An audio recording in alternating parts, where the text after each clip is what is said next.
കർമ്മയെ പേടിച്ചിരുന്നോ കർമ്മ എഴുതിയവർ? ഈ കർമ്മ എഴുതപ്പെട്ടത് ആരാ? അടുത്ത ജന്മം അനുഭവിക്കും, അത് കർമ്മ സത്യമാണ്.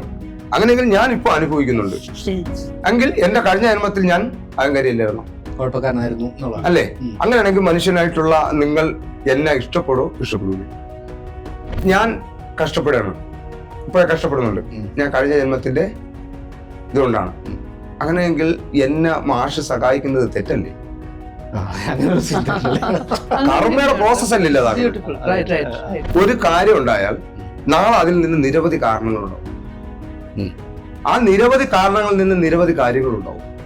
നമ്മളോട് കള്ളം പറയുമ്പോഴത്തേക്ക് ശരിക്ക് പറഞ്ഞാൽ നമ്മളുടെ സബ് കോൺഷ്യസ് മൈൻഡിന് നമ്മളുടെ തീരുമാനങ്ങൾ എന്താണെന്ന് അറിയാൻ പറ്റാതെ കൺഫ്യൂസ്ഡ് ആവും, സംഭവിച്ചു പോയി. ഇനി ആ പേരും പറഞ്ഞ് ലൈഫ് തൊലക്കരുത്. അതിന് മാറ്റം വരാം. ഊർജം എല്ലാ സ്ഥലത്തും ഉള്ള സ്ഥിതിക്ക് ഊർജം എവിടെ ഉണ്ടോ അവിടെ കാന്തികത ഉണ്ടാവും. അങ്ങ് തന്നെ സംസാരിച്ചിട്ടുള്ള പ്രകൃതിയുടെ തലങ്ങൾ അല്ലെങ്കിൽ പ്രകൃതിയുമായി സിങ്കായി നിന്ന് ഇത് ചെയ്യുന്നതിനെ പറ്റി സംസാരിച്ചു, കുറെ നിയമങ്ങളെ കുറിച്ച്. എന്താണ് ഈ പ്രകൃതിയുടെ നിയമങ്ങൾ? അതൊന്ന് പറയാമോ? അത് പ്രപഞ്ചത്തിന് നിരവധി തത്വങ്ങളുണ്ട്. ആ തത്വങ്ങൾ മനുഷ്യന്റെയും അല്ലെങ്കിൽ എല്ലാ ജീവികളുടെയും പ്രവർത്തനത്തിൽ അത് വളരെ സ്വാധീനിക്കുന്നതാണ്. അപ്പൊ അതിലൊന്നെന്ന് പറയുന്നത്, ആ തത്വങ്ങൾ പറയുന്നത് തന്നെ ഊർജ തത്വം. എല്ലാത്തിലും ഊർജമുണ്ട്, ലോ ഓഫ് എനർജി.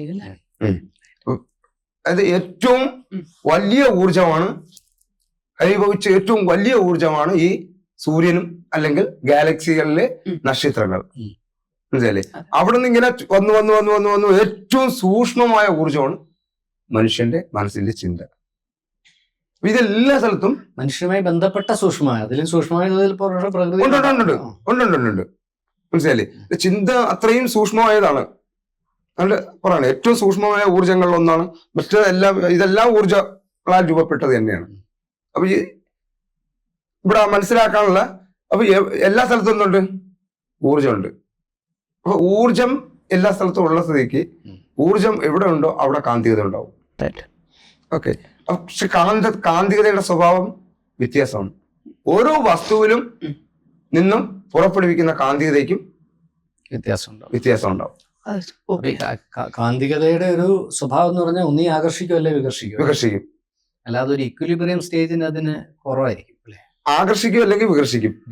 ഇവിടെ നമ്മൾ പറയുന്നത് മൂന്നാമത്തേതാണ് നമുക്ക് പറയാൻ പറ്റുന്ന ഒരു തത്വമാണ് ശ്രദ്ധാതത്വം. നമ്മൾ ഏതിലേക്കാണോ ശ്രദ്ധിക്കുന്നത് അതിലേക്ക് എനർജി പോകും. അതിലേക്ക് എനർജി പോയി കഴിഞ്ഞാൽ അതിൽ കാന്തികത ഉണ്ടാവും. ആ കാന്തികത ആകർഷിക്കണോ വികർഷിക്കണോ എന്നുള്ള, അതായത് വികർഷിക്കുന്നെങ്കിൽ നമ്മളൊരു സംഭവം, നമ്മൾ ഒരു പ്ലാൻ എടുത്തു വെച്ചു, ആ പ്ലാൻ ഒരു വിധത്തിൽ വിജയിക്കാതെ വരികയാണെങ്കിൽ, വികർഷിച്ചുകൊണ്ടിരിക്കുകയാണെങ്കിൽ അതിന്റെ നോർത്ത് പോള് ഏതെങ്കിലും ഒരു സ്ഥലത്ത് നോർത്ത് പോള് മാറ്റി സൗത്ത് പോൾ ആയിക്കോണം. അതൊരു ഉദാഹരണത്തിലൂടെ പറയാമോ? ഒരു സ്ഥലത്ത് പോകണം, എനിക്ക് സ്ഥിരമായി എനിക്കൊരു ജോലി കിട്ടി. അപ്പൊ ഞാൻ 10 മണിക്ക് പോവുകയാണ്. മനസ്സിലല്ലേ? അപ്പൊ 10 മണിക്ക് പോയി കഴിഞ്ഞാൽ ബസ്സില്ല, ആ സമയത്ത് ബസ്സില്ല. ഓക്കെ. ആ ബസ്സില്ല എന്നുണ്ടെങ്കിൽ നമ്മൾ ഓട്ടോമാറ്റിക്കലി എന്ത് ചെയ്യും? സമയം ചേഞ്ച് ചെയ്യും. സമയം ചേഞ്ച് ചെയ്യുമ്പോ മുകളിലേക്കുള്ള സമയം വെക്കോ, അതായത് 11 മണിക്കുള്ള സമയം ഞാൻ സെലക്ട് ചെയ്താൽ എവിടത്തെ എത്ര സമയം കഴിയും? വൈകും. അങ്ങനെയെങ്കിൽ എന്ത് ചെയ്യും? കുറച്ചുകൂടെ നേരത്തെ വെക്കും. നേരത്തെ വെക്കുമ്പോഴത്തേക്ക് അവിടെ ചെന്നാൽ എനിക്ക് ആ സമയം എത്ര ഉപയോഗിക്കാം. ഇങ്ങനെ ഇതിനെ ആകർഷിക്കും. അതായത് ഒരു മനുഷ്യൻ ഒരു ദിവസം എത്ര തീരുമാനങ്ങൾ എടുക്കും? കുറെ എടുക്കുന്നുണ്ട്. ചായ കാപ്പി കുടിക്കുന്ന തീരുമാനം, ബാത്റൂമിൽ പോകുന്നത് മുതൽ വല്ല തേക്കുന്നത് മുതൽ എഴുന്നേറ്റൊരു കാര്യം എടുക്കുന്നത് മുതൽ തീരുമാനങ്ങളാണ്. അല്ലേ? പക്ഷെ അപ്പൊ ഒരു സെറ്റ് ഓഫ് തീരുമാനങ്ങൾ എടുക്കും, കണക്ടിവിറ്റി ആയിട്ടുള്ള. ഇതില് ഏതെങ്കിലും ഈ തീരുമാനങ്ങളിൽ ചേഞ്ച് വരുമ്പോഴാണ് ഇത് വികർഷിക്കപ്പെടുന്നത്. മനസ്സിലായില്ലേ? അതിന്റെ താളത്തിൽ അടുത്ത ചേരുന്ന സ്ഥലത്ത് തന്നെ അടുത്ത തീരുമാനങ്ങൾ വരണം. അതായത് ഞാൻ രാവിലെ എണീക്കുന്നു എന്താണ്, എനിക്ക് പണിക്ക് പോകണം. ഓക്കെ. ഇപ്പൊ രാവിലെ എണീറ്റിക്കണം.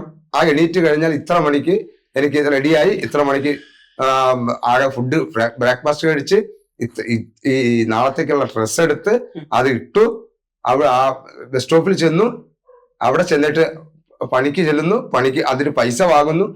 ആ പൈസ വാങ്ങിയിട്ട് എന്താണ് വാങ്ങേണ്ടത്, ആ വീട്ടിൽ തിരിച്ച് എന്തെല്ലാം സാധനങ്ങൾ കൊണ്ടുവരണം, ഇങ്ങനെ കണക്ഷൻ ഉണ്ട്. എന്ത് കറക്റ്റാന്ന് നോക്കി. ഇപ്പൊ ഇത്രയും ചെയ്ത് നമ്മൾ ആ പൈസ വാങ്ങുന്ന ഘട്ടം എത്തുന്ന സമയത്ത് പൈസ മുതലാളി പറയാണ് ഇന്ന് ഇല്ല 2 ദിവസം കൂടെ കഴിഞ്ഞിട്ടേ തരത്തുള്ളൂ എന്ന് പറഞ്ഞാൽ നമ്മൾക്ക് കംപ്ലീറ്റ് പ്ലാനും തെറ്റി. അപ്പൊ വികർഷണം ഉണ്ടാവുന്നു. പക്ഷെ വീണ്ടും അതിനെ ആകർഷണ തലത്തിലെത്തി നമ്മളെ പണം എങ്ങനെ മേടിക്കാം എന്നുള്ളതിന് നമ്മൾ പ്രോഗ്രാം ചെയ്തു. അതാണ് ആ വികർഷിക്കുമ്പോ വീണ്ടും അത് യാഥാർത്ഥ്യം തിരിച്ചറിയുമ്പോഴത്തേക്ക് നോർത്ത് പോൾ മാറ്റി സൗത്ത് പോൾ ആയിപ്പോകും. ഓപ്പോസിറ്റ്, നമുക്ക് ഓപ്പോസിറ്റ് ആണ് അവിടെ നിൽക്കുന്നതെന്ന് മനസ്സിലായി. മാഗ്നറ്റ്, നമ്മൾ 2 മാഗ്നറ്റ് എടുത്ത് നോക്കിയാൽ അറിയാമല്ലോ. അത് ചില ഏതെങ്കിലും ഒരു വശം എടുത്ത് നോർത്ത് പോളും കൂടെ ചേർത്ത് വയ്ക്കാൻ നോക്കുമ്പോഴാണ് വികർഷിക്കുന്നത്. അല്ലെ സൗത്ത് പോളും കൂടെ വികർഷിക്കുന്നു. അപ്പൊ നോർത്ത് പോളും സൗത്ത് പോളും കൂടെ എന്ത് ചെയ്യുക? അപ്പൊ ഏതെങ്കിലും ഒരു ഭാഗത്ത് ചേഞ്ച് ചെയ്യണം. ഒന്നി മുതലാളി ചേഞ്ച് ആവണം, എനിക്ക് പൈസ തരണം, മനസ്സിലായില്ലേ? ഇല്ലെങ്കിൽ ഞാൻ അതിന് ചേഞ്ച് ചെയ്യണം. ഇപ്പൊ പൈസ മേടിക്കാനായിട്ട് ഞാൻ പ്രശ്നം ഉണ്ടാക്കണ്ട, ഞാൻ തിരിച്ച് അന്നത്തെ ബാക്കി കാര്യം ഞാൻ എങ്ങനെ കവർ ചെയ്യാന്നുള്ള ഇതിന്റെ അടുത്ത പുതിയ പ്ലാൻ ഉണ്ടാക്കും. മനസ്സിലായില്ലേ? അപ്പൊ ഇത് ഈ നോർത്ത് പോൾ സൗത്ത് പോൾ എന്ന് പറഞ്ഞൊരു കാര്യമുള്ളൂ. ഇപ്പൊ ഇതുവരെ പറഞ്ഞപ്പോഴത്തേക്ക് നമുക്ക് സ്റ്റെപ്പ് അപ്പും സ്റ്റെപ്പ് ഡൗണും. അതെ, ഇൻവേർട്ടേഴ്സ് പോലെ. മനസ്സിലായില്ലേ? സ്റ്റെപ്പ് അപ്പ് സ്റ്റെപ്പ് ഡൗണിന്റെ പ്രത്യേകത എന്താ? ഒന്ന് കൂട്ടി കൊടുക്കും, ഒന്ന് കുറച്ചു കൊടുക്കും. അപ്പൊ സ്റ്റെപ്പ് അപ്പ് എന്ന് പറഞ്ഞാൽ നിലവിൽ 220 വോൾട്ടിന്റെ അല്ലെങ്കിൽ 230 വോൾട്ടിന്റെ കറണ്ടിനെ സ്റ്റെപ്പ് അപ്പ് ആണെങ്കിൽ അതിനപ്പുറത്ത് എന്ത് ചെയ്യാൻ കൂട്ടി കൊടുക്കുന്ന എങ്ങനെ, കൂടുന്ന എങ്ങനെ? അതിന് ആ കോയിൻ ചുറ്റുന്നതാ, മനസ്സിലല്ലേ? അതിന് കമ്പി ചുറ്റുന്നതാണത്, അല്ലേ? ശരിയല്ലേ? ചുറ്റുന്നതാണ്. അപ്പൊ ഇത് ഔട്ട് ചെയ്യുന്നതിന് എണ്ണം കൂടുന്നതിനനുസരിച്ചാണ്. ഓക്കെ.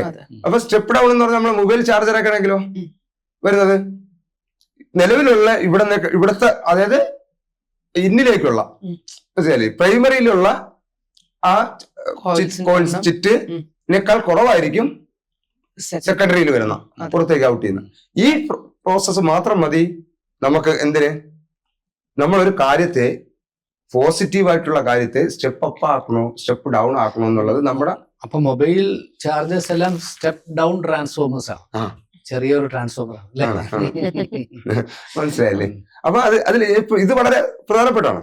അപ്പൊ നമ്മൾ എന്ത് ചെയ്യാ, നമുക്ക് ആവശ്യമില്ലാത്ത ഒരു വിഷയം നമ്മൾ നേരിട്ടാൽ അതിനെ ഔട്ട് ചെയ്യുന്നതിന്റെ ചിറ്റ് കുറച്ചു കൂടണം, ഇല്ലെങ്കിൽ അതിന് പവർ കൂടുതലായിരിക്കും. സ്റ്റെപ്പ് അപ്പ്, സ്റ്റെപ്പ് നമ്മുടെ റിയാക്ഷൻ ചെയ്യുന്നത് അല്ല, നമ്മൾ അറിയാൻ ചെയ്തുകൊണ്ടിരിക്കുന്ന കാര്യങ്ങളാണ്. അതെ, റിയാക്ട് ചെയ്യണതിന്റെ പവർ കുറയ്ക്കണം. അപ്പൊ അതിനെക്കുറിച്ച് ഓരോ അതിനെക്കുറിച്ച് ആവർത്തിച്ച് ചിന്തിക്കുന്നത് ഓരോ ചുറ്റുകളാണ് അതിന്റെ. അതെ. എന്നാൽ നമുക്കൊരു ചെറിയ ഐഡിയ കിട്ടി നോക്കിച്ചോ, അതിനെ ഔട്ടിൽ ഒരുപാട് ചുറ്റിയിട്ടണം, വലുതാക്കണം, അതിനെ ഡെവലപ്പ് ആക്കണം. മനസ്സിലായി? ഇത് പ്രപഞ്ചവുമായി ബന്ധപ്പെട്ട പ്രോസസ്സ് തന്നെ. ശ്രദ്ധാതത്വത്തിൽ വരുന്നതാണ് ഇത്. ഇതിങ്ങനെ ശാസ്ത്രീയമായിട്ടൊന്നും നമ്മൾ മനസ്സിലാക്കുന്നില്ലെങ്കിലും ഇതെല്ലാം നമ്മൾ ചെയ്യുന്നുണ്ട്. ഇതൊരു യുക്തിതലത്തിലാണ്, അല്ലെ? അതെ. ബുദ്ധിയും വിവേകവും പരിചയവും ബ്രില്യൻസും ഇന്റലിജൻസും എക്സ്പോഷറും എല്ലാം കൂടെ മിക്സ് ചെയ്ത് അതിനൊരു പ്രത്യേക രൂപത്തിൽ ഒരു ഉണ്ടയാക്കി നമ്മളൊരു യുക്തിയാക്കി അതിനെ ഉപയോഗിക്കേണ്ട സ്ഥലത്തേക്ക് ഉപയോഗിക്കാൻ വേണ്ടി എടുത്ത് നമ്മൾ ഓരോരുത്തരും അറിയാതെ പ്രയോഗിച്ചുകൊണ്ടിരിക്കുന്ന കാര്യത്തെ നമ്മളിങ്ങനെ വിശകലനം ചെയ്ത് സംസാരിക്കുന്നു. അടുത്ത തത്വം എന്ന് പറഞ്ഞാല് ശ്രദ്ധാതത്വം എന്നതുപോലെ തന്നെ പിന്നെ പ്രതിഫലന തത്വം. Reflection theory.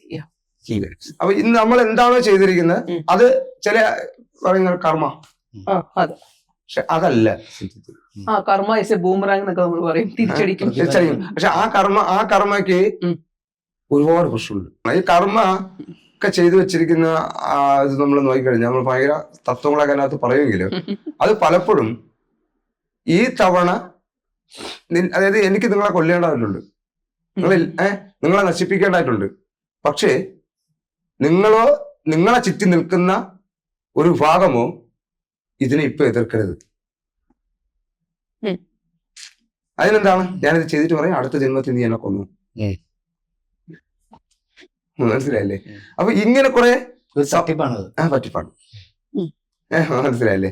എന്നാൽ അത് സംഭവിക്കില്ലേ എന്ന് പറഞ്ഞാൽ കാര്യകാരണ നിയമം എന്ന് പറഞ്ഞ ഒരു തത്വം ഉണ്ട്. പക്ഷെ അത് തലയ്ക്കകത്തല്ലേ, ബ്രെയിനകത്തല്ലേ, നമ്മുടെ ചിന്തക്കകത്ത് മാത്രമല്ല ഉള്ളൂ ആ കാര്യകാരണ തത്വം. ഏതാണ് പുറത്തത് പ്രായോഗികമാണോ കാര്യകാരണ തത്വം? ആ കാര്യകാരണം ഞാൻ പറഞ്ഞ ഉദാഹരണം വീണ എന്നെ കുത്തി എന്ന് പറയും. വീണ എന്നെ കുത്തിയ തലം മുതൽ ഈ കുറച്ചു മുമ്പ് സുഭാഷ് പറഞ്ഞ പോലെ തന്നെ വീണ എന്നെ കുത്തുന്ന നിമിഷം മുതൽ വീണയെ ആരും തിരിച്ചു കുത്തുമെന്ന് ചിന്തിച്ചിരിക്കുന്നതിനപ്പുറത്തേക്ക് വീണ എന്നെ കുത്തുന്നത് വീണയുടെ അല്ലെങ്കിൽ എന്റെ കർമ്മദോഷത്തിന്റെ ബലമാണെന്ന് വീണയെ ബോധിപ്പിക്കുന്ന ഒരു കബളിപ്പിക്കൽ നമ്മൾ പണ്ട് മുതലേ കണ്ടിട്ടുണ്ട്. അല്ലേ? എന്നാൽ നേരെ മറിച്ച് ഇത് രണ്ടും അല്ലാതെ വീണ എന്നെ കുത്തുന്ന നിമിഷം മുതൽ വീണയുടെ ഉള്ളിൽ വീണയെ മറ്റൊരാൾ കുത്തിക്കൊന്നേക്കാം എന്ന ചിന്ത രൂപപ്പെടും. ആ പേടി കാരണം ചിലപ്പോ കുത്തു കിട്ടും. അല്ല, കുത്ത് കിട്ടണ്ട. ആ കുത്തിനേക്കാൾ ഭീകരമായി ഷേക്സ്പിയറിന്റെ കഥകളിൽ, ഷേക്സ്പിയറിന്റെ എഴുത്തുകളിലൊക്കെ നമ്മൾ വായിച്ചിട്ടുള്ളത് പോലെ വീണ ആരും കുത്തണ്ട. പക്ഷെ വീണയ്ക്ക് ആ നിമിഷം മുതൽ ഈ ചിന്ത കൊടുക്കുന്ന 1000 കുത്ത് ഈ ഒരു കുത്തിനേക്കാൾ ആഘാതത്തോടുകൂടി കർമ്മയായി വീണയുടെ ഉള്ളിൽ അത് നിലനിൽക്കും. ഉണ്ടാവും. അതാണോ ഇതാണോ മറ്റേതാണോ, ഏതാണ് യഥാർത്ഥ കർമ്മ? കർമ്മയെ അതാണ് പറഞ്ഞത്. കർമ്മയെ നമ്മള് എന്താണ് അത് മനുഷ്യർക്ക് ബാധിക്കുന്നു അല്ലെങ്കിൽ വേദനിക്കുന്നു എന്ന് പറയുന്നത് ആ കുത്ത് കൊണ്ടുവന്റെ വേദന മനസ്സിലാക്കാൻ പറ്റുന്ന വ്യക്തിക്ക് ഈ കർമ്മ ബാധിക്കൂ. അതെ, ബാധിക്കൂ. അതാണ് ദുഷ്ടന്മാര് പന പോലെ വളരും എന്ന് പറയുന്നത് അല്ലെ? അല്ല, അത് കർമ്മയുടെ ഒരു സ്പിരിച്വൽ തലം വെച്ച് നോക്കിയാൽ ഇവർ മരിക്കുന്നതിന് മുൻപ് അനുഭവിച്ചില്ലെങ്കിൽ തന്നെയും ഇവർ പുനർജനിച്ചോ ഇവർ മറ്റു ജീവിയായി ജനിച്ചോ ഇവരുടെ കർമ്മഫലത്തിൻ്റെതായ ആ ബാഗേജ് അത് ഡിസ്ചാർജ് ചെയ്യാതെ അവർക്ക് മോക്ഷമില്ല എന്നൊരു തലം നമ്മുടെ ഈ ഭാരതീയ ചിന്താധാരയിലുണ്ട്. ആ ഭാരതീയ ചിന്താധാരയിലുള്ള അത്തരം പറഞ്ഞതുകൊണ്ടാണ് ഞാൻ നേരത്തെ പറഞ്ഞത്. അത്തരം വിഷയങ്ങൾ ഇന്നിപ്പോ അനുഭവിച്ചുകൊണ്ടിരിക്കുന്ന മുഖത്ത് നോക്കിയിട്ട് പറയും നീ കഴിഞ്ഞ ജന്മത്തിൽ പ്രശ്നം ഉണ്ടായിക്കൊണ്ടാണ് നീ ഈ ജന്മത്തിൽ അനുഭവിച്ചോടാന്ന് പറയും. അല്ല, അങ്ങനെ ഒരു കാര്യം ഉണ്ടോ? ഞാൻ അതാണ് ചോദിക്കുന്നത്. അങ്ങനെ ഒരു കാര്യം ഉണ്ടെങ്കിൽ ഞാൻ ഈ തവണ ഇപ്പൊ ഞാൻ ഇവിടെ അനുഭവിക്കുകയാണ്. ഞാൻ ഇവിടെ നശിച്ച് അനുഭവിച്ചുകൊണ്ടിരിക്കുകയാണ്. ഓക്കെ, ഞാൻ എന്റെ ജീവിതത്തിൽ ഞാൻ അനുഭവിച്ചുകൊണ്ടിരിക്കുന്നത് കർമ്മല്ലേ. നമ്മള് 10-20 വർഷത്തിന്റെ ഒരു അന്വേഷണമെങ്കിൽ നമ്മൾ 20 വർഷം വരെ കാത്തിരിക്കണ്ട. മനസ്സിലല്ലേ? 20 വർഷം പിറകിലോട്ടൂടെ ചിന്തിച്ചാലും കിട്ടും, നമുക്ക് എടുക്കാൻ പറ്റും. മനസ്സിലായില്ലേ? അതേപോലെ ഞാൻ ഇപ്പൊ പറയുന്നത് ഈ പുനർജന്മത്തിന്റെ അല്ലെങ്കിൽ അടുത്ത ജന്മം അനുഭവിക്കും. അത് കർമ്മ സത്യമാണ്. അങ്ങനെയെങ്കിൽ ഞാൻ ഇപ്പൊ അനുഭവിക്കുന്നുണ്ട് എങ്കിൽ എന്റെ കഴിഞ്ഞ ജന്മത്തിൽ ഞാൻ അഹങ്കാരിയില്ലായിരുന്നു, കുഴപ്പക്കാരനായിരുന്നു അല്ലേ? അങ്ങനെയാണെങ്കിൽ മനുഷ്യനായിട്ടുള്ള നിങ്ങൾ എന്നെ ഇഷ്ടപ്പെടൂലേ? രണ്ട് സംഭവിക്കാലോ. ഒന്ന്, നിങ്ങൾക്ക് നല്ലത് വരുന്നതും ഇപ്പം ഗോവിന്ദൻകുട്ടിയോ സുഭാഷോ വീണയോ അതിൻ്റെ ഒരാളുടെ പേരെടുത്താൽ ഒരു പക്ഷേ ചില കാര്യങ്ങളിൽ സുഭാഷ് സക്സസ് ആയിരിക്കും, ചില കാര്യങ്ങളിൽ വീണ സക്സസ് ആയിരിക്കും, ചില കാര്യത്തിൽ ഗോവിന്ദൻകുട്ടി സക്സസ് ആയിരിക്കും. എല്ലാ സക്സസ്സും എല്ലാ ഫെയിലുവറും എല്ലാ സുഖവും എല്ലാ ദുഃഖവും എല്ലാവർക്കും ഡിവൈഡഡ് അല്ല. മനസ്സിലല്ലേ? അപ്പൊ ചിലപ്പോൾ ചില കാര്യങ്ങൾ നോക്കുമ്പം എന്നേക്കാൾ സൗഭാഗ്യവാനായിരിക്കും സുഭാഷ്, ചില കാര്യങ്ങൾ നോക്കുമ്പോൾ വീണ എന്നേക്കാൾ സൗഭാഗ്യവതിയായിരിക്കും, മറ്റു ചില കാര്യങ്ങൾ നോക്കുമ്പോൾ സുഭാഷിനേക്കാൾ സൗഭാഗ്യവാനായിരിക്കും ഞാൻ, വീണയേക്കാൾ സൗഭാഗ്യവാനായിരിക്കും ഞാൻ. അപ്പോ ഇതെല്ലാം എങ്ങനെ സംഭവിക്കുന്നു ചോദിച്ചാൽ ഇതെല്ലാം ഞാൻ ആകർഷിക്കുന്നതോ ഞാൻ വികർഷിക്കുന്നതോ ആയ വസ്തുതകളാണല്ലോ. ഈവൻ ഞാൻ ഇപ്പം സുഭാഷ് ഇവിടെ വന്നിരിക്കുന്നതിന്റെ ചോയ്സ് ഉൾപ്പെടെ, സുഭാഷിനെ ഇൻവൈറ്റ് ചെയ്യുന്നതിന്റെ ചോയ്സ് ഉൾപ്പെടെ എല്ലാം നമ്മൾ മുമ്പ് പറഞ്ഞതുപോലെ ആകർഷിക്കുന്നതോ വികർഷിക്കുന്നതോ ആയ ബന്ധപ്പെട്ട കാര്യങ്ങളാണ്. അപ്പൊ ഈ ആകർഷണവും വികർഷണവും നമ്മൾ ചർച്ച ചെയ്തെങ്കിൽ പോലും ആകർഷണവും വികർഷണവും നമ്മൾ അറിയാതെ നടക്കുന്ന ഒരു പ്രോസസ് കൂടാണ്. അത് അറിഞ്ഞു നടക്കണം എന്നുള്ളതാണ് നമ്മുടെ ചർച്ചയുടെ പ്രത്യേകത. അപ്പോ നമ്മൾ ചിന്തിക്കുമ്പോൾ ഈ സുഭാഷിന്റെ ചിന്താതലം സുഭാഷിന് രൂപപ്പെട്ടത് സുഭാഷിലെ എനർജി തലം തന്നെയാണല്ലോ. അത് ഗർഭപാത്രത്തിൽ ഉണ്ടായ കാലം മുതൽ ഒരു പക്ഷേ ഈ പറഞ്ഞതുപോലെ കഴിഞ്ഞ ജന്മത്തിലേതോ ഒക്കെ ആകാനുള്ള സാധ്യത തള്ളിക്കളയാൻ പറ്റില്ലല്ലോ. ഇല്ല, അതാണ് നമ്മൾ പറഞ്ഞത്. അതിനാണ് ഞാനിപ്പോ ചോദിച്ചത്. അപ്പൊ നേരത്തെ നമ്മള് മനുഷ്യന് വേറിട്ടതുണ്ട്. നമ്മളിപ്പോ ഞാൻ കഷ്ടപ്പെടുകയാണ്, ഇപ്പൊ കഷ്ടപ്പെടുന്നുണ്ട്, ഞാൻ കഴിഞ്ഞ ജന്മത്തിന്റെ ഇതുകൊണ്ടാണ്. അങ്ങനെയെങ്കിൽ എന്നെ മാഷ് സഹായിക്കുന്നത് തെറ്റല്ലേ? കർമ്മയുടെ പ്രോസസ് അല്ലേ അതായത് ചിലര് ധർമ്മം കൊടുക്കത്തില്ല. ഇതാണ് എന്റെ വിഷയം. ഇവിടെ നടക്കുന്ന നമ്മൾ മനസ്സിലാക്കണം, ഈ കർമ്മ ഒക്കെ എഴുതപ്പെട്ടത് ആരാ? എഴുതപ്പെട്ട വലിയൊരു സമൂഹത്തിന്റെ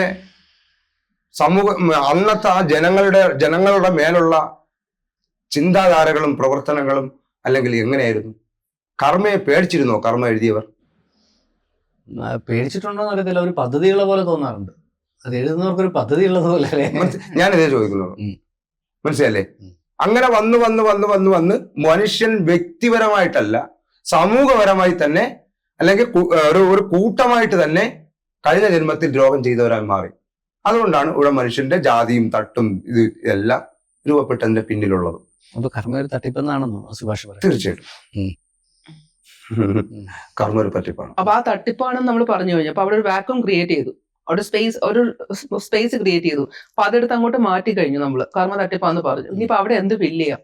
അതെ, കർമ്മയ്ക്ക് പകരം എന്തായാലും ഇപ്പൊ നമ്മളെല്ലാരും വിശ്വസിക്കുന്ന ഒരു തത്വത്തിലൊന്നും ഞാനിപ്പോ സുഭാഷിനോട് പറയുന്ന ഒരു കാര്യം, ഞാൻ സുഭാഷിനോട് ഒരു കള്ളം പറയുമ്പോൾ എനിക്ക് തോന്നുന്നു ഞാൻ കഴിഞ്ഞ 2-3 വർഷമായിട്ട് ശ്രദ്ധിക്കാറുള്ള കാര്യം, കഴിവതും കള്ളം പറയാതിരിക്കാൻ ശ്രമിക്കും. ചില കേസുകളൊന്നും പറ്റണമെന്നില്ല, പക്ഷെ അത്തരം സ്ഥലങ്ങളിൽ മിണ്ടാതിരിക്കാൻ ശ്രമിക്കും. പക്ഷെ ഇത് നമുക്ക് തരുന്ന ഒരു മനസ്സമാധാനവും, ഇത് നമുക്ക് തരുന്ന ഒരു കംഫർട്ടും, ഇത് നമുക്ക് തരുന്ന ഒരു ജീവിത തലവും വളരെ വലുതാണ്. പക്ഷേ ഞാൻ സുഭാഷിനോടൊരു കള്ളം പറയുന്നു, പിന്നെ സുഭാഷ് എന്നോട് പറയുന്നത് മുഴുവൻ ഇത് കള്ളമാണോ ശരിയാണോ എന്നുള്ള ഒരു വലിയ ചോദ്യം എൻ്റെ ഉള്ളിൽ ജനിക്കുന്നുണ്ട്. ഞാൻ വീണയോട് കള്ളം പറയാം, ഇപ്പം വീണ വൈകി വന്നു, അല്ലെ ഞാൻ വൈകി വന്നു, സ്വാഭാവികമായിട്ട് ഇപ്പൊ സായിപ്പ് ചെയ്യുന്ന ഒരു കാര്യം, സോറി, എക്സ്പ്ലനേഷൻ ഇല്ല അവിടെ. ഇല്ല, നമ്മൾ അങ്ങനെയല്ല പറയുന്നത്. എനിക്ക് പനി ഉണ്ടായിരുന്നു, മഴ ഉണ്ടായിരുന്നു, അവിടെ വെള്ളം ഉണ്ടായിരുന്നു, ട്രാഫിക് ഉണ്ടായിരുന്നു, ഇതിന്റെ ആവശ്യമില്ല ശരിക്കും പറഞ്ഞു, സോറി. മനസ്സിലായില്ലേ? ഇവിടെ ഈ കള്ളത്തിന്റെ തലം, ഇപ്പൊ ഇന്ന് ഞാൻ ലേറ്റായി വന്നു, എന്താ കാര്യം? പനി ഉണ്ടായിരുന്നു. നാളെ വീണ ലേറ്റായി വരിക, വീണ ലേറ്റായി വന്നതിന് ഒരു ജെനുവിൻ റീസൺ. ഞാൻ പനി എന്തെന്ന് കള്ളം പറഞ്ഞെങ്കിൽ വീണ ലേറ്റായി വന്നത് ഒരു ജെനുവിൻ റീസണാണ്. അപ്പൊ വീണ പറഞ്ഞു ടയർ പഞ്ചറായി. ഞാനപ്പോ ഉടനെ ഉള്ളിൽ ചിരിക്കും. കാരണം എന്താണ്? ഞാൻ ഇന്നലെ പറഞ്ഞതുപോലെ ഒരു കള്ളമാണ് ഇന്ന് വീണ പറയുന്നത്. ഇത് ഞാൻ ഇന്നലെ പറഞ്ഞ കള്ളത്തിന്റെ കർമ്മയാണ് ഇന്നത്തെ എന്റെ ചിന്ത. ശരിയല്ലേ ഞാൻ പറയുന്നത്? അതാണ് നമ്മൾ ഇങ്ങനെ ഒരു പ്രോസസ് അല്ല, ഇങ്ങനെ ഒരു പ്രോസസ് ഉണ്ട് ഇവിടെ. അങ്ങനെ എടുക്കാം. അപ്പൊ ഇങ്ങനെ ഒരു പ്രോസസ് ഉണ്ടല്ലോ ഇവിടെ. ഇങ്ങനൊരു പ്രോസസ് ഉണ്ട് എന്ന് പറയുന്ന കർമ്മ പൂർണ്ണമായും നമ്മള് മാറ്റിക്കഴിഞ്ഞാൽ സുഭാഷിന്റെ നിർവചനത്തിൽ, സുഭാഷിന്റെ നിരീക്ഷണത്തിൽ അതൊരു കള്ളമാണ് എന്ന് പറഞ്ഞാൽ വീണ ചോദിച്ച പോലെ ഇവിടെ എന്ത് നമ്മൾ റീപ്ലേസ് ചെയ്യും? അല്ല, ഇവിടെ അതാണ് നമ്മൾ മനസ്സിലാക്കേണ്ടത്. ഞാൻ പറഞ്ഞത് പ്രപഞ്ചത്തിൽ ഒരു തത്വമുണ്ട്. ഈ തത്വങ്ങളെ തന്നെയാണ് പലരും നമ്മള് ഈ സ്റ്റെപ്പ് അപ്പും സ്റ്റെപ്പ് ഡൗണും ഈ കാന്തികതയൊക്കെ പറഞ്ഞതുപോലെ പ്രപഞ്ചത്തിൽ കോമൺ ആയിട്ടൊന്നുണ്ട്. അതിൽ നിന്ന് ഫിലോസഫികളാണ് എന്ത് ചെയ്യുന്ന പിന്നീട് ഇതിനെ അന്നത്തെ സമയത്ത് വേർതിരിച്ചറിയാൻ ശാസ്ത്രം വളരുന്നതിന് മുമ്പ് ഫിലോസഫി വളർന്നിട്ടുണ്ട്. നമ്മളത് മനസ്സിലാക്കണം. അപ്പൊ അന്ന് പല രീതിയിലാണ് അതിനെ ക്രിയേറ്റ് ചെയ്തെടുത്തിരിക്കുന്നത്. കാര്യകാരണങ്ങൾ, അതായത് ഇന്ന് ഒരു കാര്യം ഉണ്ടായാൽ നാളെ അതിൽ നിന്ന് നിരവധി കാരണങ്ങൾ ഉണ്ടാവും. ആ നിരവധി കാരണങ്ങളിൽ നിന്ന് നിരവധി കാര്യങ്ങൾ ഉണ്ടാവും. അങ്ങോട്ടും ഇങ്ങോട്ടും പോകും. കാര്യം കാരണം ഇങ്ങനെ പോയിക്കൊണ്ടിരിക്കും. അത് സംഭവിക്കും. അത് തലമുറ സംഭവിക്കും. അത് പുനർജന്മമായിട്ട് സിസ്റ്റം അല്ല, പുനർജന്മമായിട്ട് ബന്ധപ്പെട്ടല്ല. ഞാൻ ഇനി മരിച്ചു പുനർജന്മം ആവുന്നതിനേക്കാൾ എത്രയോ പറഞ്ഞിട്ട് ഞാൻ ഞാൻ ജനിപ്പിക്കുന്ന എന്റെ മക്കളിലൂടെ എന്റെ എല്ലാ കഴിവുകളും എന്ത് ചെയ്യാണ്? പുനർജനിക്കുകയാണ്. മനസ്സിലായില്ലേ? നമ്മള് ഇപ്പൊ ഇതിന്റെ അകത്ത് ഇപ്പൊ മാഷ് പറഞ്ഞ നമ്മൾ ചെയ്യുന്ന കർമ്മത്തിന്റെ ദോഷഫലങ്ങൾ നമ്മുടെ മക്കളിലൂടെ പുനർജനിക്കും എന്ന് പറയുന്നത് അവരിൽ അത് ബാധിക്കില്ലേ? അത് ബാധിക്കുന്നത് എങ്ങനെയാ ബാധിക്കുന്നത്? അവരെ സ്വഭാവത്തില്. നമ്മൾ കള്ളം പറയുന്ന ഒരു ഉദാഹരണമാണ് പറഞ്ഞത്. അപ്പൊ അവിടെ തന്നെ നമുക്ക് ഭയങ്കര ഇതുണ്ട്. ശരിക്ക് കപടത എന്ന് പറയുന്നത് ഏറ്റവും വലിയ അപകടം നമ്മളോട് പറഞ്ഞ കള്ളമാണ്.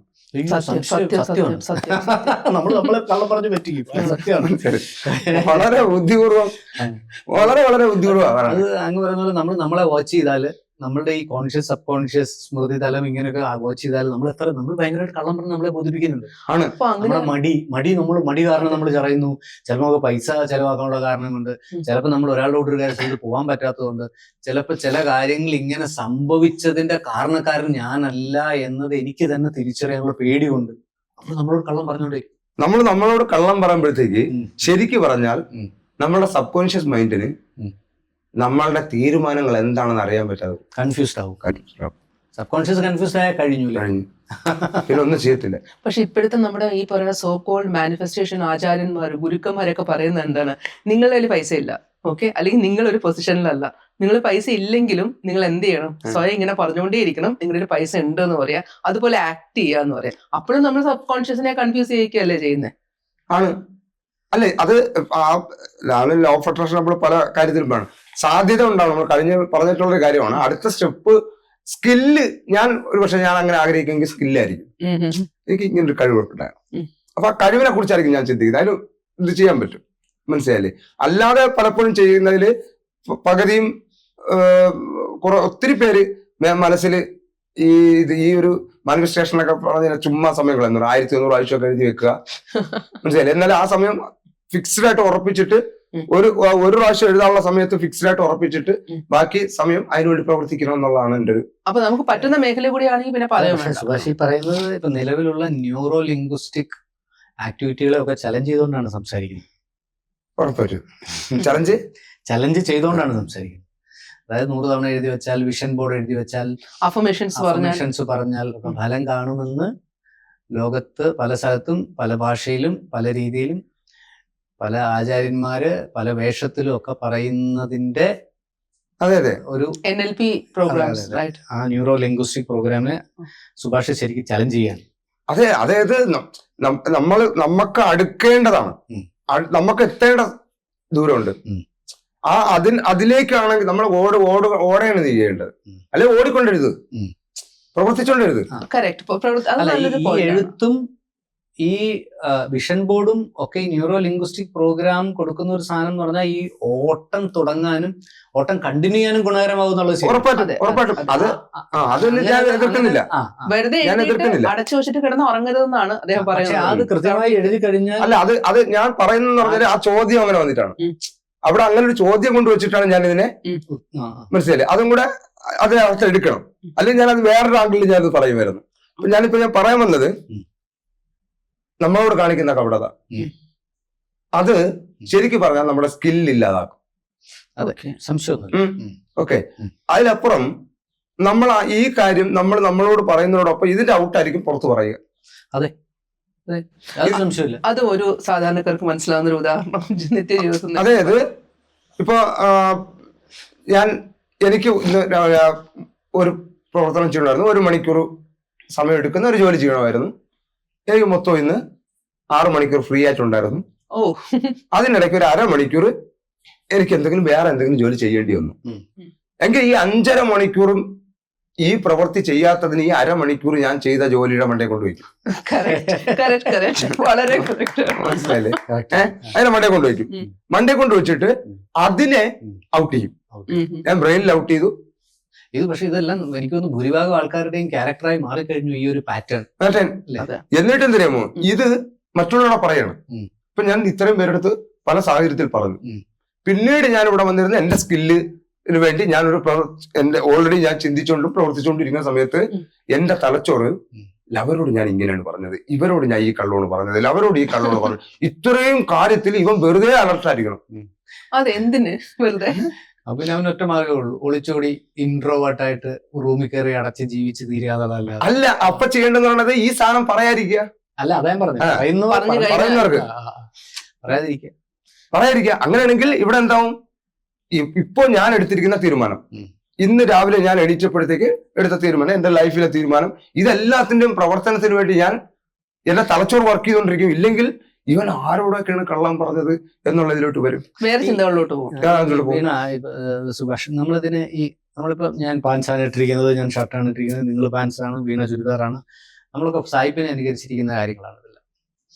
നമ്മളിപ്പോ ഈവൻ യൂറോപ്പിലെ പല രാജ്യങ്ങളിലും ഈ അമേരിക്കയിലും UK യിലും ഒക്കെ നമ്മൾ ചെന്നാൽ പല കാര്യങ്ങളിലും ഇതിനെ നമ്മൾ ഇഷ്ടപ്പെടാത്ത ആൾ കൂടിയാണ് ഞാൻ അവിടുത്തെ പല രീതിയിലും. പക്ഷെ അവരുടെ ഏറ്റവും വലിയ രീതി എന്ന് പറഞ്ഞാൽ അവരിൽ 90% ആൾക്കാരും കള്ളം പറയുന്നത് കുറവാണ്. നേരെ മറിച്ച് നമ്മുടെ ജീവിതത്തിൽ നമ്മളോടും നമ്മൾ മറ്റുള്ളവരോടും കള്ളം പറയുന്നത് കള്ളമാണെന്ന് പോലും തിരിച്ചറിയാതെ ജീവിക്കുന്ന ഒരു കൂട്ടം ആൾക്കാരാണ് നമ്മൾ. അതിന്റെ പേരിൽ ഉണ്ടാകുന്ന കൺഫ്യൂഷൻസ്, രോഗങ്ങൾ ഉറപ്പായിട്ടും നമ്മൾ മാനസികപരമായി ഒരിക്കലും വളരില്ല. അപ്പൊ നമ്മൾക്ക് തത്വങ്ങളിലേക്ക് തിരിച്ചു വരാല്ലേ? ശ്രദ്ധാതത്വം, പ്രതിഫലന തത്വം, റിഫ്ലക്ഷൻ തിയറി, റൈറ്റ്? റിഫ്ലക്ഷൻ തിയറിയിലാണ് നമ്മൾ നിന്നത്. അതെ അതെ. അപ്പൊ ഇത് ഈ പറഞ്ഞ എല്ലാം തന്നെ ഇപ്പൊ പ്രതിഫലിക്കുന്നതിന്റെ കാര്യമാണ്. കാരണം ഇങ്ങനൊരു വിഷയം ഉണ്ടാക്കാൻ അതിനൊരു കാരണമുണ്ട്. ഏതെങ്കിലും പ്രേക്ഷകർക്ക് ഇത് എന്തെങ്കിലും കൺഫ്യൂഷൻ ഉണ്ടെങ്കിൽ ആ കർസർ ഒന്ന് പിടിച്ച് മാറ്റി വെച്ച് ഒന്നുകൂടെ കാണണം കേട്ടോ. കേട്ടിരിക്കുന്നത് ഞാനൊക്കെ കൺഫ്യൂസ്ഡ് ആണ്, എങ്കിലും പോകാം. അടുത്ത തത്വത്തിലേക്ക് പോകാം. അടുത്ത തത്വം എന്ന് പറയുമ്പോ രൂപാന്തര തത്വം. ട്രാൻസ്ഫോർമേഷൻ. രൂപാന്തര തത്വം എന്ന് പറഞ്ഞാൽ ഇന്ന് ഉള്ളതുപോലെ അല്ല നാളെ. അതെ, ഈ തത്വം നമ്മൾ മനസ്സിലാക്കണം. നമ്മൾ ചില തീരുമാനങ്ങൾ എടുക്കുമ്പോൾ ഇന്ന് എടുത്ത തീരുമാനം അല്ലെങ്കിൽ ഇന്ന് തുടങ്ങിയ ഈ ഐഡിയ തന്നെ നമ്മൾ വിജയത്തിന് വേണ്ടി അതിൽ മാറ്റം വരുത്താതെ കൊണ്ടുപോകാൻ ശ്രമിക്കും. അത് നേരത്തെ നമ്മൾ പറഞ്ഞതുപോലെ അതിന്റെ കാന്തികതയുടെ വികർഷണമാണോ ആകർഷണമാണോ തിരിച്ചറിയാതാവും. തന്നെയല്ല സ്വാഭാവികം, ചിലപ്പം കാലങ്ങളൊക്കെ കഴിയുന്തോറും ഇതിന്റെ നോർത്ത് പോൾ സൗത്ത് പോൾ ആകുകയും സൗത്ത് പോൾ നോർത്ത് പോൾ ആകുകയും ചെയ്യുന്നത് സംഭവിക്കും. അപ്ഡേറ്റഡ് ആവും അല്ലേ? ഭൂമി അങ്ങനെയാണ്, ശരീരം അങ്ങനെയാണ്, ലോകത്തെ എല്ലാ പുതിയ കാര്യങ്ങൾ വസ്തുക്കളും അങ്ങനെയാണ്. ആ മാറ്റം അറിയാതെ പഴയ സ്റ്റാൻഡേർഡ്സിൽ നമ്മൾ കാര്യങ്ങൾ ചെയ്തുകൊണ്ടേയിരിക്കും. അത് വിജയിക്കില്ല. മനസ്സിലായില്ലേ? എപ്പോഴും അതില് അപ്പൊ മാറ്റത്തെ അംഗീകരിക്കാനും മാറ്റത്തിനോട് പൊരുത്തപ്പെട്ട് ജീവിക്കാനും പഠിക്കണം നമ്മള്. അല്ലെങ്കിൽ നമ്മള് വളരെ എവിടെ എത്തത്തില്ല. പിന്നെ ഇന്ന് ശരിയെന്ന് വിചാരിച്ച പലതും നാളെ തെറ്റായിരിക്കും. ഇന്നത്തെ തെറ്റുകൾ പലതും നാളെ ശരിയായിരിക്കും. അതുകൊണ്ട് ഇന്ന് നമ്മളിൽ നിന്ന് സംഭവിച്ചു പോയല്ലോ എന്ന് വിചാരിച്ചിട്ട് നമ്മൾ വെറുതെ സംഭവിച്ചു പോയി, ഇനി ആ പേരും പറഞ്ഞ് ലൈഫ് തുലയ്ക്കരുത്. അതിന് മാറ്റം വരാം. നാളെ അതിന്റെ റിസൾട്ട് അറിയാൻ പറ്റും. ഇന്ന് സംഭവിച്ചതിന്റെ അത് രൂപാന്തര തത്വത്തിൽ വരുന്നതാണ്. അത് ഈ നിലവിലുള്ള ഓരോ കാര്യത്തിലും ഊർജ തത്വത്തിൽ മാറ്റം വരാം. ഇന്നുണ്ടായ ഒഴുക്കായിരിക്കില്ല അവിടെ. മനസ്സിലായില്ലേ? കാന്തികതയിൽ മാറ്റം വരാം, ശ്രദ്ധയിൽ മാറ്റം വരാം. ഇന്നലെ ശ്രദ്ധിച്ചതല്ല ഞാൻ ഇന്ന് ശ്രദ്ധിക്കാൻ പോകുന്നത്. മനസ്സിലായില്ലേ? പ്രതിഫലനത്തിന് മാറ്റം വരാം. ഈ ചേഞ്ച് നമ്മൾ തിരിച്ചറിയാൻ പറ്റണം. ഇത് പ്രപഞ്ചത്തിന്റെ ഈ തത്വങ്ങൾ അറിഞ്ഞോ അറിയാതെയോ മനസ്സിലാക്കിയവരാണ് ഇന്ന് നമ്മളെ എന്തെങ്കിലും ചെയ്തുകൊണ്ടിരിക്കുന്നത്. മനസ്സിലല്ലേ? അപ്ഡേറ്റ് ആയിക്കൊണ്ടിരിക്കുന്നതിന്റെ കാരണം അതാണ്. ഇല്ലെങ്കിൽ അത് ആവില്ല. ഇത് അറിഞ്ഞോ അറിയാതെ, അതായത് ഒരു ടോർച്ച്, ആ ടോർച്ചില് നമ്മൾ അറിഞ്ഞോ അറിയാതെ ആ ടോർച്ച് എടുത്തപ്പോഴത്തേക്ക് ആ ടോർച്ച് എടുത്ത സ്ഥലത്ത് ആ സ്വിച്ചും കൂടി ഉണ്ടായിരുന്നു, അതിൽ പിടിച്ചത് കത്തി, ടോർച്ച് കത്തി. മനസ്സിലായില്ലേ? ചിലര് അത് പിടിച്ച സ്ഥലം വേറെ ആയിരുന്നു, കത്തിയില്ല. കുറച്ചുകൂടെ ബോധമാകുമ്പോ ഇതിനെക്കുറിച്ച് തത്വങ്ങളെ കുറിച്ചൊക്കെ ഒരു ധാരണ വരുമ്പോ ഈ സ്വിച്ച് കണ്ടുപിടിച്ച് അവിടെ നിൽക്കും. പൂച്ചയെ പിടിച്ചു നിർത്തി പല ആംഗിളിൽ വിശകലനം ചെയ്യാം അല്ലെ? അതെ അതെ അതെ. എന്നിട്ട് അതിലൊരു ഓപ്പർച്യൂണിറ്റി ഉണ്ടെന്ന് കണ്ടുപിടിക്കുക. കഴിഞ്ഞ താങ്കൾ തന്നെയല്ലേ പറഞ്ഞത് ഏതൊരു പ്രശ്നം എന്ന് പറഞ്ഞാൽ നെക്സ്റ്റ് ഓപ്പർച്യൂണിറ്റിയുടെ പടിവാതിലാണ്. നെക്സ്റ്റ് ഓപ്പർച്യൂണിറ്റി ആണ് അതിൽ വരുന്നത്. അത് സിറ്റുവേഷന്റെ അകത്ത് പ്രോബ്ലംസും ഉണ്ടാവും, ഓപ്പർച്യൂണിറ്റി ഉണ്ടാവും. ഓക്കെ, അപ്പൊ അടുത്ത തത്വം എന്താണ്? രൂപാന്തര തത്വം കഴിഞ്ഞാൽ രൂപാന്തര തത്വം കഴിഞ്ഞാൽ നെക്സ്റ്റ് വരുന്നത് ആശയതത്വം. വളരെ പ്രധാനപ്പെട്ട അത് ഞാൻ എപ്പോഴും ഇതിൽ പറയുന്ന കാര്യമാണ്. അതായത് ഏത് കാര്യത്തെയും വളരെ സൂക്ഷ്മമായിട്ടുള്ള ചിന്തയാണല്ലോ. ഈ ചിന്തയെ ആശയ രൂപീകരണം നടത്തണം, ആശയമായി കൂട്ടിച്ചേർക്കണം. ഇതിനെ ഒന്നുകൂടെ കണക്ട് ചെയ്ത് നോക്കി കഴിഞ്ഞാൽ ഊർജതത്വം എല്ലാത്തിലും ഒന്നുണ്ട്, എനർജി ഉണ്ട്. ഓക്കെ, ഇനി എനർജി ഉള്ള എല്ലായിടത്തും ഉണ്ട് എന്തുണ്ട്? മാഗ്നറ്റിക് കാന്തികതയുണ്ട്. ഓക്കെ, നമ്മുടെ ശ്രദ്ധ എങ്ങോട്ടാണോ പോകുന്നത് അങ്ങോട്ട് എനർജി ഒഴുകും, അങ്ങോട്ട് കാന്തികത ഒഴുകും. അപ്പൊ നമ്മളുടെ ശ്രദ്ധയ്ക്ക് അങ്ങോട്ട് അത് ഒഴുകുന്ന പോലെ തന്നെ അത് കണക്ക് അതിന്റെ അവിടെ നിന്നുള്ള റിസൾട്ട് റിഫ്ലക്ട് ചെയ്യും. പ്രതിഫലന തത്വം. അപ്പൊ ഈ നമ്മള് ഇപ്പോ മാഷിപ്പോ ഈ ABC മലയാളം എന്ന് പറയുന്നത് ഒരു ചാനല്, മാഷിന്റെ ആശയ രൂപീകരണമാണ്. മനസ്സിലല്ലേ? എന്നിട്ട് അതിനു വേണ്ടി ശ്രദ്ധ കൊടുക്കുക, അവിടെ ഊർജം പ്രയോഗിക്കുക. എപ്പോഴും മാഷ് ഇതിൽ നിന്ന് ശ്രദ്ധ വിടോ, അപ്പൊ അതിന് പ്രശ്നം ഉണ്ടാവും. മനസ്സിലായില്ലേ? അപ്പൊ എത്രമാത്രം മാഷ് ഇതിലേക്ക് വർക്ക് ചെയ്ത് അതനുസരിച്ച് മാഷിന് ജനങ്ങളിൽ നിന്നും ഇതിൽ നിന്നും ബാക്കി അതിന്റെ റിഫ്ലക്ട് ചെയ്യും. ഇതിങ്ങനെ ഓർക്കും. ഇത് പ്രപഞ്ച തത്വമാണ്. ഈ തത്വത്തെ കുറിച്ച് നമ്മളൊരു കാര്യം ചെയ്യുമ്പോഴും ഇത്തരം കാര്യങ്ങളെ കുറിച്ച് ഇതിനെ ബോധം ഉണ്ടായ കുറച്ചും കൂടി.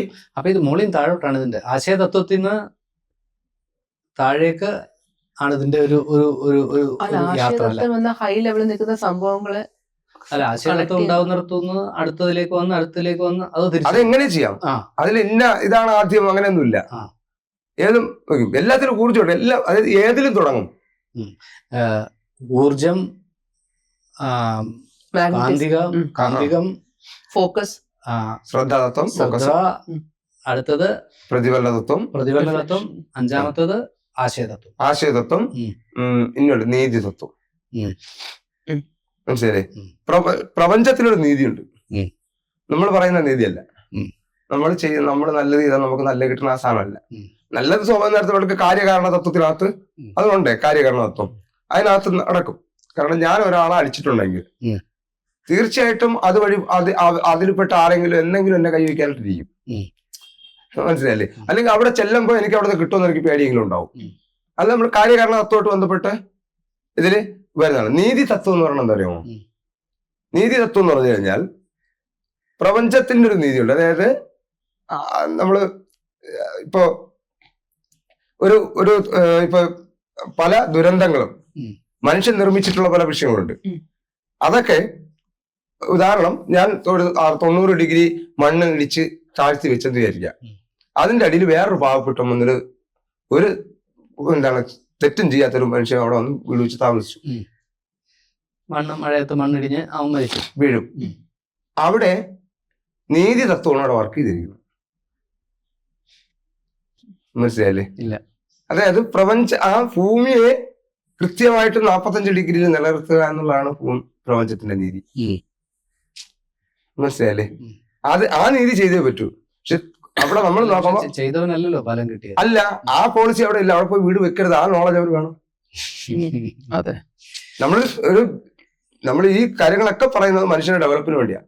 അപ്പൊ നമ്മൾ ചെയ്യുന്ന പ്ലാനുകളും കൊണ്ടുവെക്കുന്നത് എവിടെയാണെന്ന് നമ്മൾ നോക്കണം. വേറെ ആരോ ചെയ്ത തെറ്റായിക്കോട്ടെ, പക്ഷെ അയാൾ അത് തെറ്റ് ചെയ്തു. അപ്പൊ അത് പ്രകൃതി ഇടപെടും എന്ന് നമ്മൾ മനസ്സിലാക്കണം. മനസ്സിലായില്ലേ? അത് ചെയ്തവനാണ് ഏക്കണമെന്നൊന്നുമില്ല. പ്രകൃതിക്ക് അവിടെ താഴെ നല്ലവനാണ് ചീത്തവനും നോക്കുന്നത്. അവന്റെ എനർജിക്ക് അങ്ങനെ ഇല്ല. അവിടെ നിർത്തിയേ പറ്റൂ, പുള്ളിക്ക് ഇതിനെ നിർത്തിയേ പറ്റൂ. മനസ്സിലല്ലേ? നീതിയത്വം. പിന്നെ മറ്റൊന്ന് നമ്മളൊരു ഒരു പ്രോസസ്, ഒരു പ്രവർത്തനം ചെയ്യുന്നതിന് എത്രമാത്രം നമ്മൾ അതിൽ വർക്ക് ചെയ്തിട്ടുണ്ടോ അതിന്റെ അടുത്ത റിസൾട്ട് കിട്ടും. ഉദാഹരണം, എനിക്കിപ്പോ ഒരു 100 മീറ്റർ ദൂരെയുള്ള ഒരു കാര്യമാണ് എടുക്കേണ്ടത്. ഞാൻ 50 മീറ്റർ ഓടിയിട്ടുണ്ടെങ്കിൽ ആ 50 മീറ്ററിന്റെ അവിടെ അങ്ങോട്ട് നീക്കിയല്ലേ പറ്റൂ എന്നെ. ആ നീതി തത്വം, അതാണ് നീതി തത്വം എന്ന് പറയുന്നത്. അത് കൃത്യമാണ്. അത് വലിയവനോ ചെറിയവനോ, കുറ്റം ചെയ്തവനോ കുറ്റം ചെയ്തില്ല, അങ്ങനെയൊന്നുമില്ല. കൃത്യമായും പ്രവർത്തിപ്പിക്കാൻ ഒരു പ്രോസസ്. ഇവിടെ നമ്മളെപ്പോഴും ഞാൻ പറയുന്നത്, ഈ കാര്യങ്ങളൊക്കെ പറയുന്നത് നമ്മുടെ ലൈഫിൽ നമുക്ക് കുറെ കാര്യങ്ങൾ അച്ചീവ് ചെയ്തെടുക്കാനുണ്ട്, ഒരുപാട് കാര്യങ്ങൾ നേടിയെടുക്കാനുണ്ട്. മനസ്സിലായില്ലേ? അപ്പൊ അതിനു വേണ്ടിയുള്ള പ്രവർത്തനം കൂടിയാണ് ഞാൻ പറയുന്നത്. അപ്പൊ നമ്മൾ എത്ര മാത്രമാണോ അതിലേക്ക് വേണ്ടി ശ്രമിച്ചിരിക്കുന്നത്, അതിലേക്കുള്ള റിസൾട്ട് കിട്ടാൻ ഈ നീതി തത്വം വെടിയൊരുക്കും. അതിന് ചിലപ്പോ, അതായത് മാഷ ഒരു നല്ലവനായ ഒരു മനുഷ്യനാണ്, ഞാൻ ദുഷ്ടനായ ഒരു മനുഷ്യനാണ്. പക്ഷെ ഞാൻ എൻ്റെ ലൈഫിൽ രക്ഷപ്പെടാൻ വേണ്ടി പ്രവർത്തിക്കുന്നു. നല്ലവനായ മാഷ എന്ത് ചെയ്യുന്നില്ല. നീതി തത്വം ആരോട് വയ്ക്കും? പ്രവർത്തിക്കുന്നവരോട്. ഇത്രേ ഉള്ളൂ. തത്വങ്ങൾ ഒക്കെ പല സ്ഥലത്ത് നിന്ന് കേൾക്കുന്നുണ്ടാവും, പക്ഷെ അത് ജീവിതവുമായി വളരെ ബന്ധപ്പെടുത്തി ബ്ലെൻഡായി, അല്ലേ? റൈറ്റ്. Thank you.